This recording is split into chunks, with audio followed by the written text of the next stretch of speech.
how often you go out and rob and fuck people over. You always need to get up and do it all over again. Sooner or later, this kind of thing was bound to happen.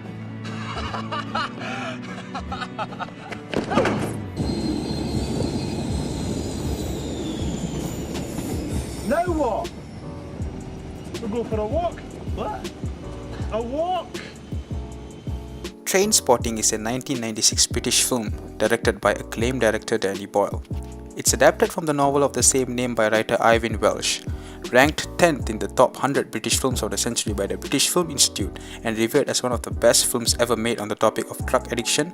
Trainspotting follows Mark Renton, played by Ewan McGregor in his breakout role, and his four friends: Spud, played by Ewan Bremner; Sick Boy, played by Johnny Lee Miller; Begbie, played by Robert Carlyle; and Tommy, played by Kevin McKidd, and their hedonistic exploits in the streets of Edinburgh fueled by heroin. Now we shall take a closer look at the mise-en-scène and the narrative structure of Trainspotting. Trainspotting is a film where you can tell that a great amount of effort and planning went into the mise-en-scène to get the general feel of the film and aesthetic that the filmmakers wanted. Director Danny Boyle and Cave Quinn, the production designer of the film, have tried their best to give us a peek into the lives and mindsets of our main leads, and I have to say that they have succeeded. The drug dealer's flat, where Renton and his fellow heroin addicts take their drugs in, is absolutely filthy and almost looks to be in a state of abandon.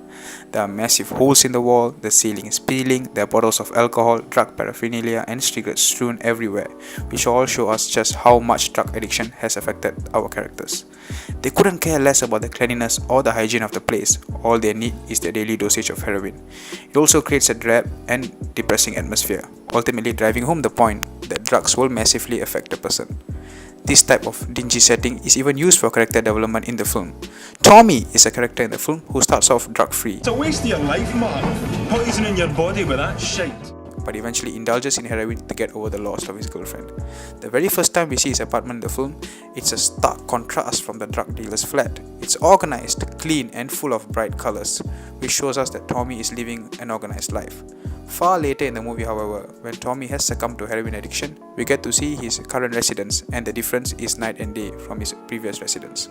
This emphasizes the impact heroin had on Tommy, who is now a husk of his former self, and how much his life has spiraled out of control.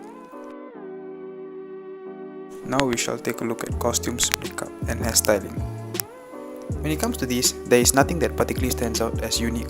The look of the characters are all typical of people from the 80s in Scotland. It just shows us that our characters are nobody special and are just ordinary people like you and me. This allows us to connect and relate with the characters more, which is important for a character-driven film like Trainspotting. The production designer revealed that a big portion of the costumes used in these films were actual clothes the crew owned from that era. Next, let's take a closer look at the acting. Our characters are supposed to be completely impetuous and thrill-seeking, selfish almost, as our leads all have a vice they're all addicted to and will stop at nothing to obtain, be it heroin or in Begbie's case, causing pain to others. Morals and righteousness certainly doesn't matter to them, and the acting in the film certainly reflects that fact. Almost every other dialogue spoken by them contains expletives, and their dialogues to each other are often crass and without any restraint. Fucking listen to me, you piece of junky shit. A joke's a fucking joke. You mention that again, I'll cut you up. Since a major theme of the movie is drug abuse, the sequences where our characters are under the influence are done very accurately.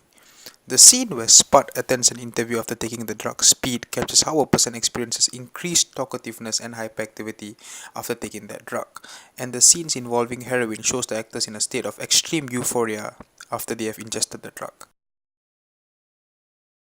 Next, we look at the narrative of the film. The plot of the film focuses on Renton and his attempt to quit heroin and turn over a new leaf. The inciting incident of the movie comes very early, at about 5 minutes into the film, when Renton decides to quit heroin out of the blue. The midpoint comes in at about halfway through the film, where the child of one of Renton's fellow heroin addicts dies out of neglect. Soon after, he gets embroiled in a police case, promises to stay off drugs and is put on a drug rehabilitation program, but is unable to resist temptation and decides to shoot up once again.